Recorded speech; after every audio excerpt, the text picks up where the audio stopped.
नमस्कार, कैसे हैं आप सब? आशा करता हूँ आप लोग बहुत अच्छे होंगे।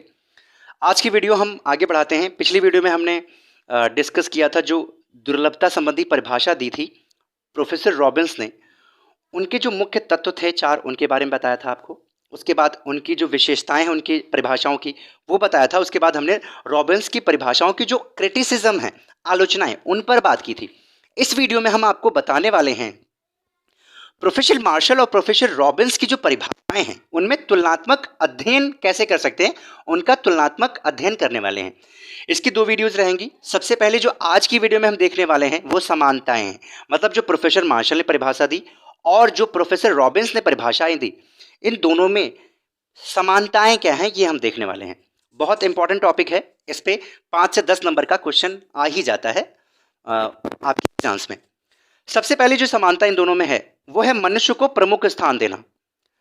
हमने बहुत पहले वीडियो में समझा था कि जेस मिल जैसे लोग थे जो अर्थशास्त्री थे, या फिर अर्थशास्त्र के जो जनक माने जाते हैं एडम स्मिथ जैसे लोगों ने क्या किया, धन को इतना ज़्यादा महत्व दे दिया कि लोग ये कहने लगे कि व्यक्ति धन के लिए है, ना कि धन व्यक्ति के लिए। बहुत ही मतलब ये आप कह सकते हो ये कहावत चलने लगी थी।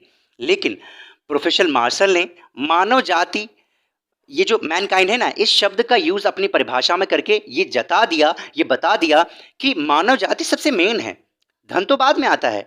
इसी तरह प्रोफेसर रॉबिन्स ने भी, हमने इनकी जब परिभाषा आपको बताई थी तो बताया था कि मानव व्यवहार का अध्ययन करता है।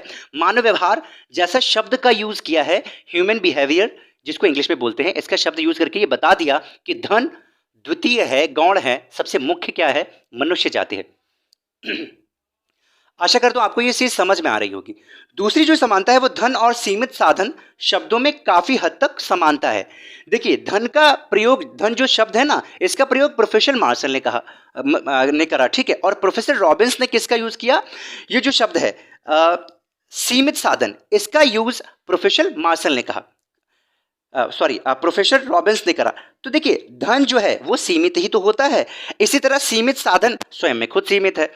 तो दोनों ने ही ये कहा कि धन और सीमित संसाधनों का मतलब, इन शब्दों का यूज करके ये बताया कि हमारे पास ये सीमित है, इन्हीं सीमित चीजों से हमें अपनी इच्छाओं की पूर्ति करना है। तो इन दोनों में समानताएं इनके पास हैं। तीसरी चीज जो बहुत अच्छा पॉइंट इन्होंने कहा, अर्थशास्त्र को विज्ञान माना है दोनों ही लोगों ने, ठीक है। इन दोनों लोगों का विज्ञान मानने, यानी इकोनॉमिक्स इज अ साइंस, इन दोनों इस टॉपिक पे दोनों लोग सहमत हैं, समानताएं हैं, सिमिलरिटीज हैं, ठीक है। लास्ट वाला पॉइंट है एक जो कि इंपॉर्टेंट है, इसको समझना काफी इंपॉर्टेंट है। ये कह रहा है साधनों की मितव्ययितापूर्ण, मितव्ययितापूर्ण का मतलब समझते हैं, जो बड़े हिसाब से खर्च करना, ठीक है, क्योंकि हमारे पास सीमित साधन है।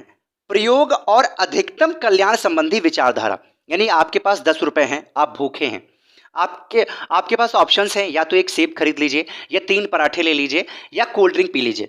तो आप सबसे पहले उस चीज को खाएंगे क्योंकि आपके पास 10 रुपए हैं जो कि सीमित है, और 10 रुपए में आपको खाना है और इतना खाना है कि आपका पेट भर जाए।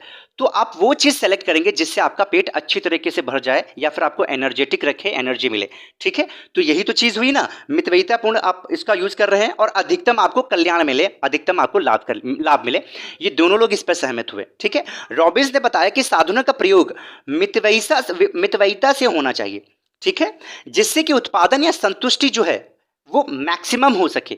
इसी तरह मार्शल ने इसी बात को अधिकतम कल्याण बोला है, या मानव कल्याण के रूप में व्यक्त किया है।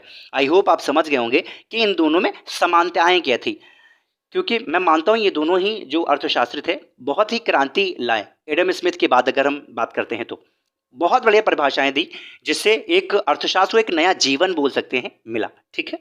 अगली वीडियो में हम जो डिसिमिलरिटीज हैं उन पे बात करेंगे, इन दोनों की परिभाषाओं में असमानताएं क्या हैं जो कि बहुत इंपॉर्टेंट हो जाती हैं, वो समझेंगे। Bye bye.